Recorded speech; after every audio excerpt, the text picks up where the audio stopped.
just some general points on family businesses and what the challenges are in family businesses. I've been in the region for a number of years, for over 25 years now, and I've advised a number of families in the areas of succession, in the areas of continuity, and there's a number of things that I'd like to share with you. In terms of just general facts, and I'm not going to go through this. This is a very busy slide. Family businesses started in the region about 60, 70 years ago, as you know. We started as entrepreneurs, as traders, and over the years, these families diversified their businesses and developed very large conglomerates. And this is credit to the businesses in the Middle East, because some of these businesses are extremely large. And I guess it's good and bad, because the governments in the region are very worried about the sustainability of these family businesses, because you can imagine if something happens to one of these big families, the impact on the economies is great. And therefore, although these families are the backbone of the Middle East, there's a lot of things that these families need to do in order to achieve sustainability. So, we're talking to, the UAE government, we're talking to the Saudi authorities in terms of what is it that families can do to achieve sustainability. So I'm not going to go a lot on these slides, but I mean, if you look at the Middle East, 90% of the companies are either owned or run by family businesses, and they contribute between 75 to 80% of the GDP, the non-oil GDP. So you can, but by all means, even if you look at the employment and everything, family businesses are very, very important in the region. So if I can move on, I always say to people, family businesses face dual challenges. The first challenge that family businesses face is obviously the competition and the global economy. And it's tough, right? The business landscape is changing. We've just had COVID-19. We've had wars in Ukraine and Russia. We've had, instability in the region. Oil prices have been good. But all these are business issues that causes stress for the families, supply issues, logistic issues, all of these kind of things. And as if that's not enough, family businesses have also got to put up with generational change. So that's another stress and another challenge for family businesses. It's not just the business challenges. And family businesses historically have been a very successful model. Everybody knows about it. Family businesses take a long-term view. They're risk averse, and therefore they have been successful. But unfortunately, a very small percentage of families survive beyond the fourth generation. And there are several reasons to this, and we'll cover some of these in the next few slides. PwC did a recent survey on family businesses, and these were the results of the survey, and I just want to share with you just some of the key things. And if you look at it, we broke it down into 4 pillars, and these 4 pillars are looking inwards, looking outwards, looking forward, and looking long term. So what do I mean by this? Very quickly. The looking inwards is about setting the foundation right, and this is about, do we have proper governance in place? Do we have proper planning in place in terms of the next generation? And the other issue is skills and talents. Things have changed a lot since COVID-19. Technology has become very important. Do we have the right people in place? We also need to look at professionalizing our businesses. Do we have a proper board in place? And, research indicates that families fail for family reasons. And therefore, it's not just enough to professionalize the business, to put a board in place, to have independent directors. You also have to professionalize the family members themselves. And that is very, very important, right? Looking outwards is all about, profitability. I mean, 88% of family businesses plan to improve profitability going forward in the next few years. The economic environment is a huge challenge. And also a number of families in the region are looking at diversifying their portfolio of businesses. So, you know, if you're in the UAE, you want to do business in Saudi. If you're in Saudi, you want to do business outside Saudi. A number of families are looking at businesses even outside the region. So things are changing quite a bit. Looking forward is all about innovation, okay? And a number of families are taking this very, very seriously. Why? Because family businesses historically have underinvested in human resources. They have also underinvested in technology because things were very easy in the past, right? You can sell anything, you can trade in anything and make money. It's different now. You've got e-commerce, you've got very complicated business landscapes. So families are beginning to reinvest in that. And also a number of them are looking at changing their business models. You know, 34% of the families that we interviewed are saying, you know, we need to come up with a different operating model.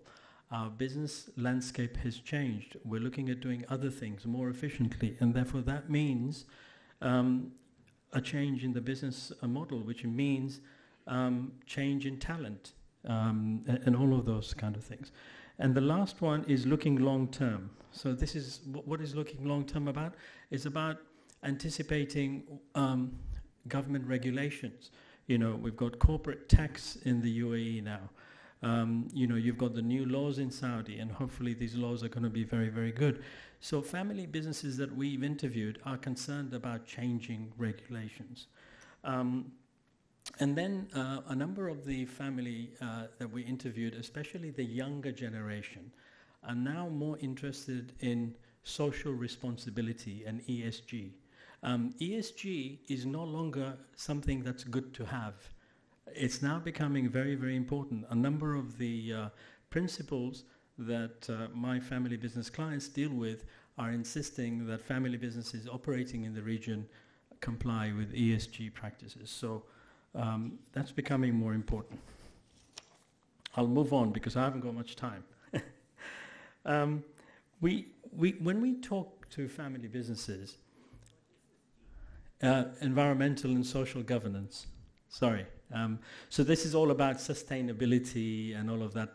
Very, you know, when we talk about ESG, very few families actually understand what it means. To be honest with you, I'm not an expert in ESG either, but I know a bit about it, enough to have a conversation. But ESG is becoming extremely important. So what I was going to say is, look, when we talk to family businesses in the region, right, a number of them, and it's a mindset thing, a number of them say to me, you know, we're fine. We don't need to do anything. It will never happen to us. The worst conversation I had with a founder is when he told me, you know what, I don't care. You know, it will happen when I'm not around, and it's going to be the next generation's problem. Which I thought is very sad, you know, because we really have the responsibility to ensure, you know, the family businesses is sustainable so that the next generation benefit as well. So look, what are the key challenges that families face? And these are the challenges that, as I said to you, a number of the governments in the region are very concerned about. One is continuity planning. So what do I mean by that? You know, continuity planning is about having a vision for the family, a vision for the business, you know, and it's very easy for the families in different generational to have conflicting vision. So you have, you know, you have the founder having one particular vision, you have the second generation family members having a different vision, and it's about aligning that vision. And that's very important. The other thing is, today we're a family of 8 or we're a family of 10. In the next generation, every generation is about 25 years. In the next generation, we're going to be 30, 40. And life is going to be different, right? At the moment, it's very easy. Decision making is only 8 of us, and we can, we're all brothers and sisters, and we can do it. But can you imagine when you have cousins? You have cousin consortiums. It's very, very difficult. So families need to have a roadmap in terms of what is it that they're going to do when the family is bigger, and you have different challenges, like family employment. Family members want to work in the business. Are we going to allow everybody to work in the business, or are we going to have some kind of restriction? Family members might say, you know what, we love each other, but I'd like to leave. Do we have an exit plan? Do we have a process for exits? So all of these things need to be thought about and resolved. Having an aligned vision is very, very important and is very difficult.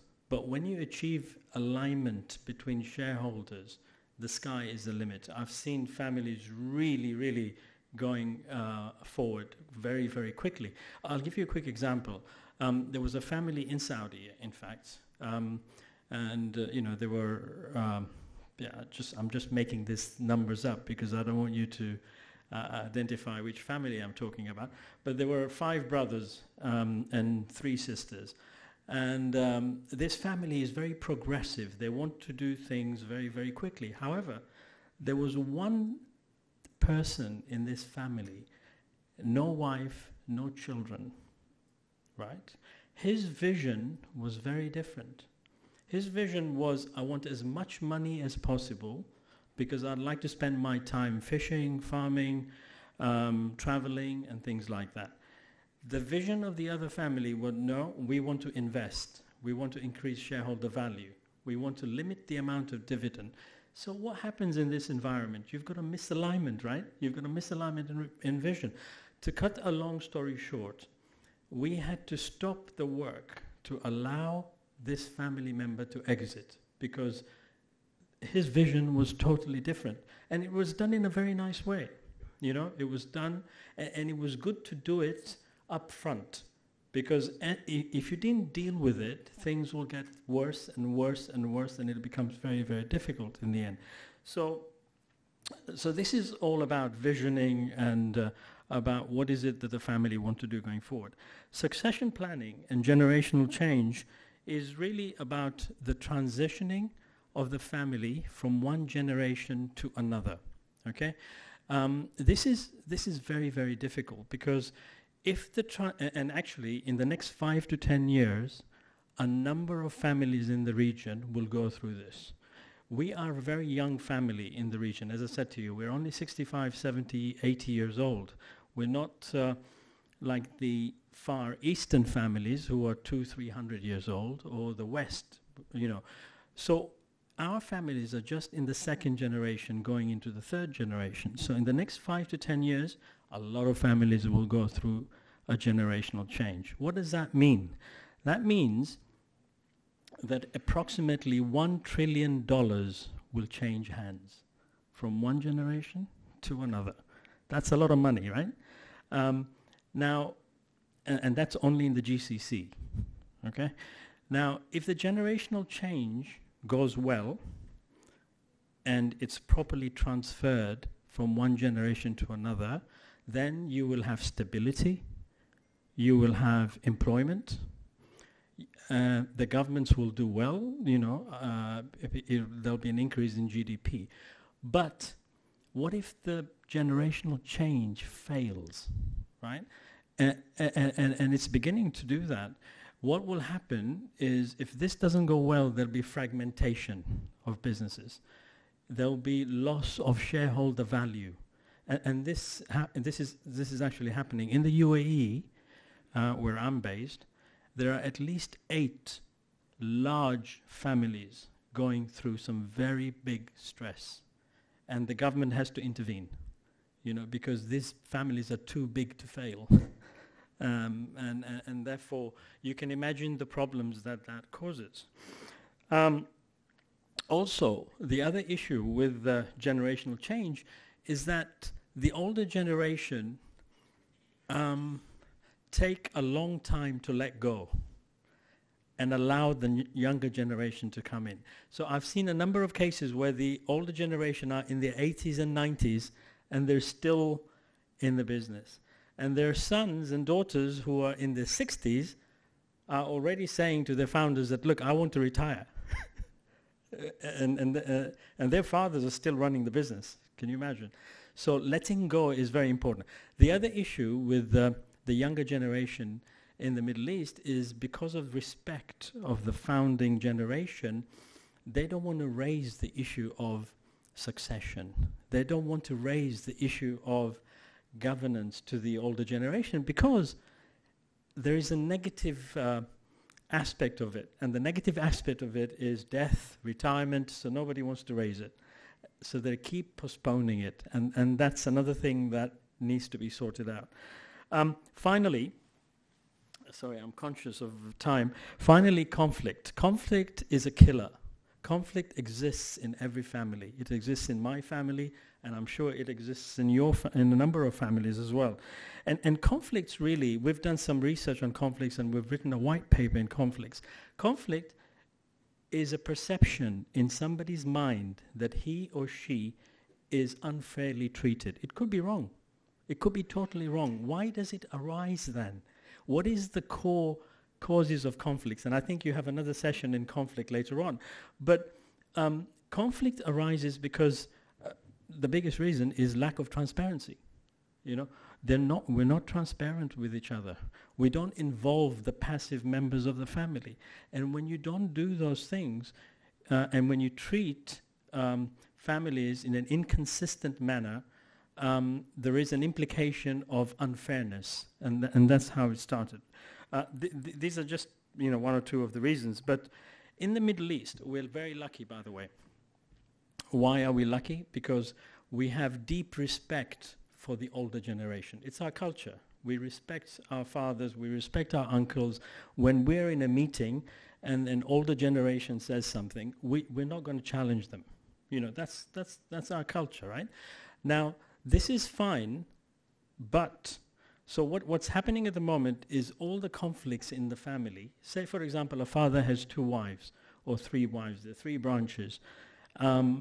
The dynamics between the 3 branches are sometimes not good, right? But everything's okay as long as the founder is alive, right? All these conflicts are hidden under the carpet. When the founder passes away, finally, all these conflicts come up and then destroys family businesses. So, so it's good and bad. Although we have deep respect and we don't talk about these conflicts arise when the founders are no longer there. So very quickly, so what are some of the issues that are found, or that we have found dealing with family businesses? I'll go through this quite quickly. We talked about strategy, we talked about the vision, and it's very important to have a common strategy and a common vision. I talked about a family of one branch, of more than one branch. The things work well when the founder is alive, but when he's no longer alive, things are very, very difficult. I've seen a number of families going through these issues.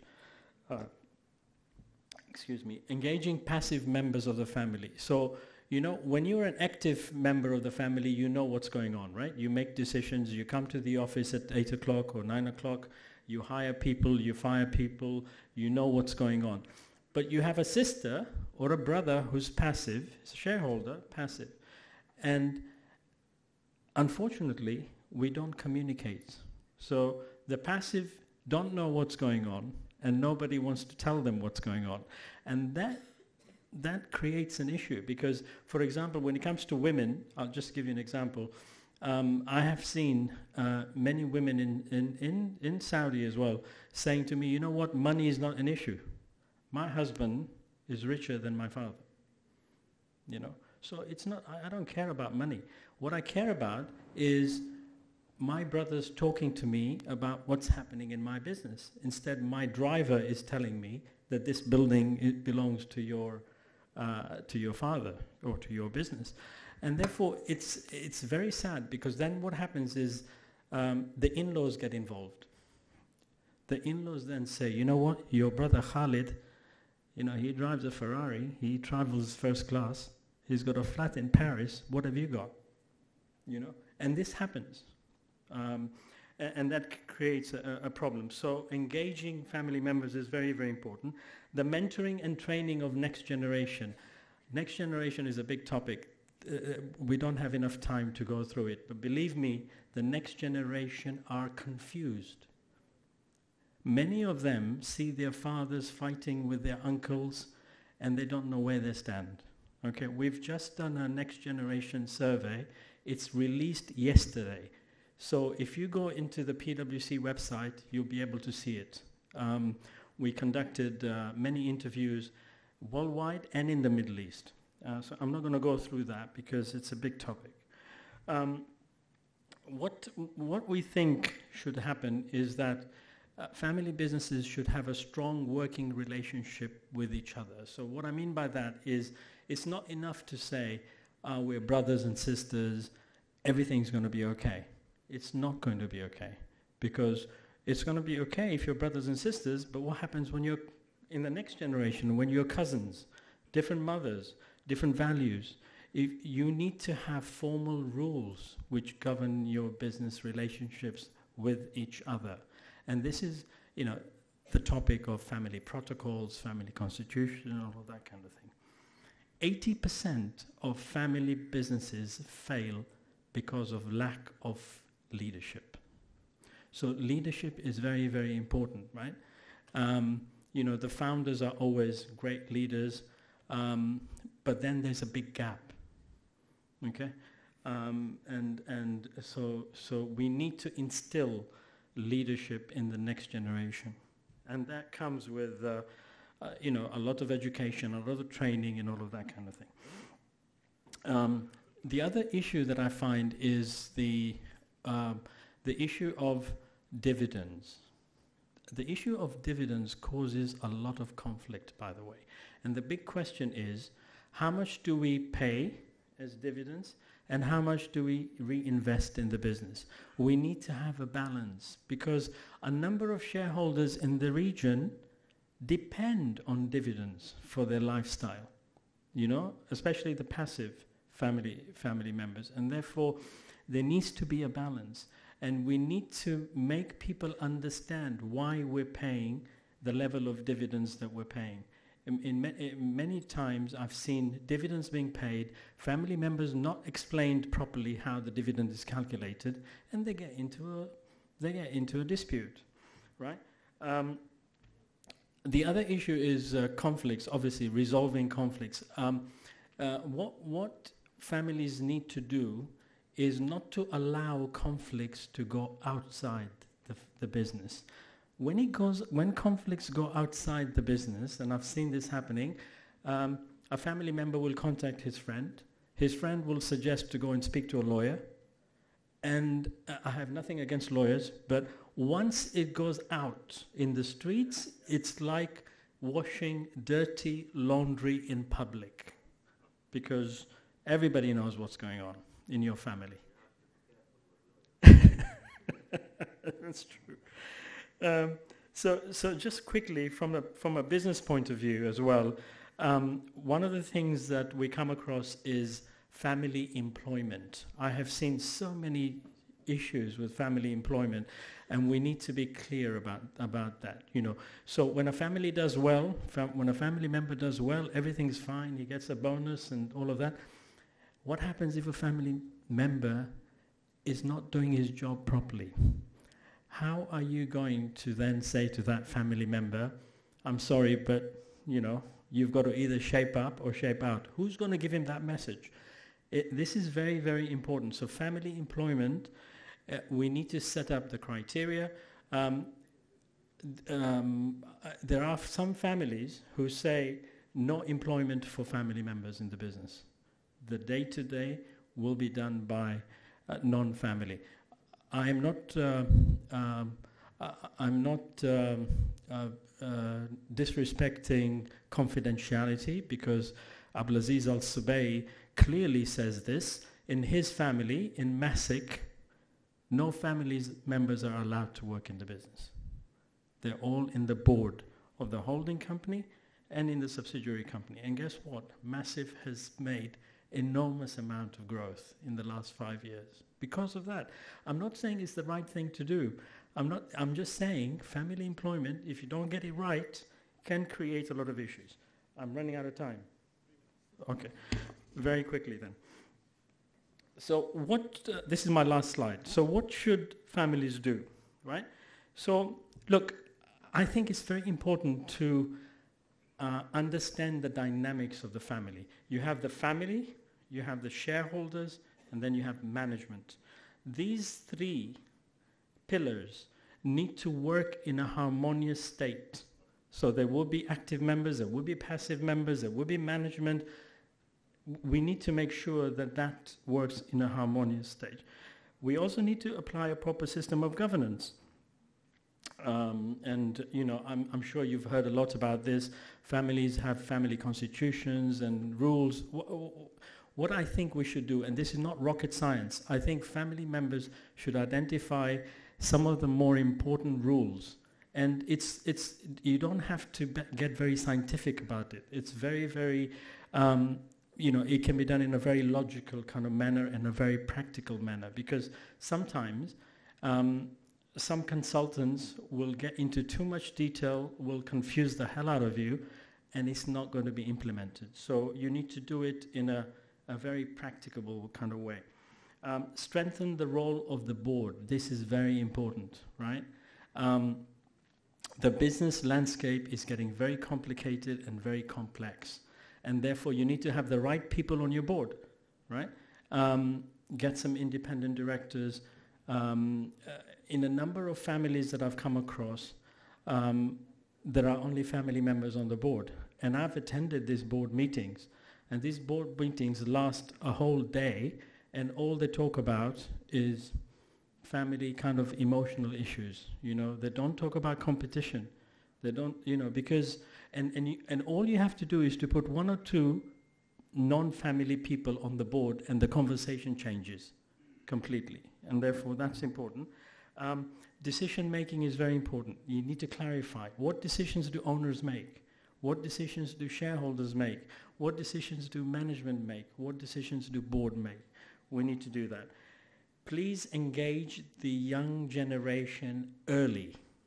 It's your responsibility to do that. I'm telling you, the next generation is confused, very confused. And more about this later on. Invest in education. You need to adopt very good policies for family employment. We've written an article on family employment. It's outside in the booth. Please pick up one of those, and if they run out, I will send you some. There are 7 models that we've come up with. Have a look at those models and employ one of them as your model, whatever suits you, right? And finally, make a commitment to fairness. Fairness is a very important ingredient. You need to treat family members in a consistent and fair manner. Fairness is the greatest ingredient that you can have in your family rules.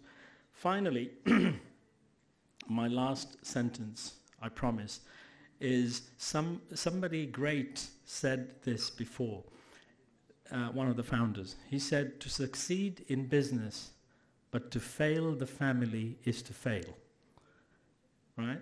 So I'll repeat that. To succeed in business, but to fail the family is to fail. It doesn't matter how much money you make. In the process, if you fail the family, what have you achieved? Thank you. Sorry, I went a bit overboard. Thanks. Oh, any questions? I don't think I've got time for questions. I have a few minutes. I'll take questions, if any of you have any. Thank you. All right, I'll leave. Oh, okay.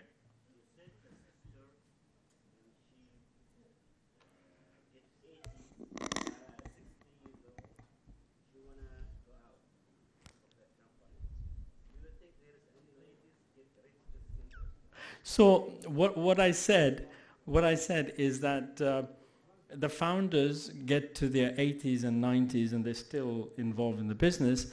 The sons and daughters, I wasn't just talking about the daughters, I was talking about sons and daughters who are working in the business are saying, you know, Dad, we want to retire. We're now 60 and we're thinking of retiring, but you're still working. and actually the control hasn't gone down to the next generation. That's the point that I was making, is that letting go is very difficult, but we need to do something about it.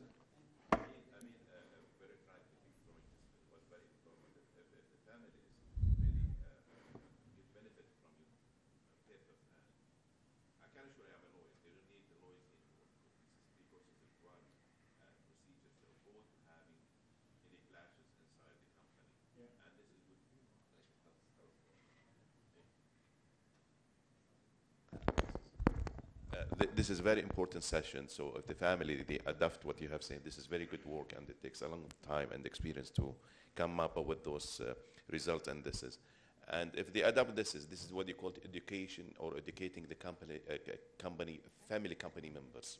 Yeah. Because there's a big difference between the other companies and the family. Family, it means that same family, they sit at the same table. I don't want to summarize what you have just said here.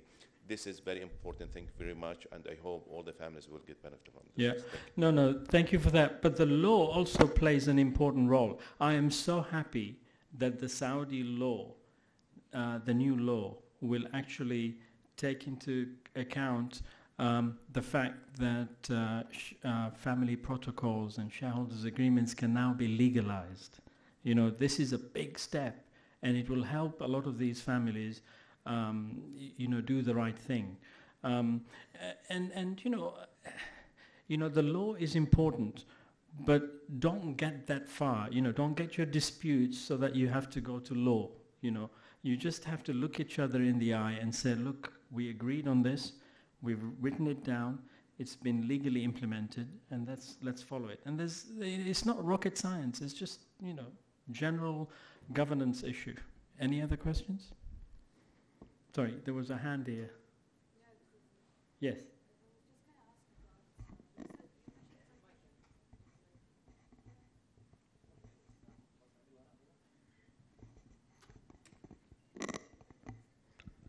Hello. Oh, hi. So you mentioned something about if a man was working and he doesn't want to get married. Okay.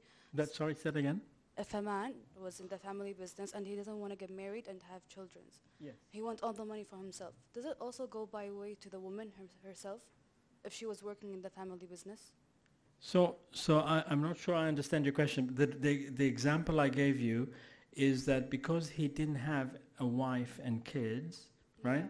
His vision about dividends and investments was very different to his brothers and sisters.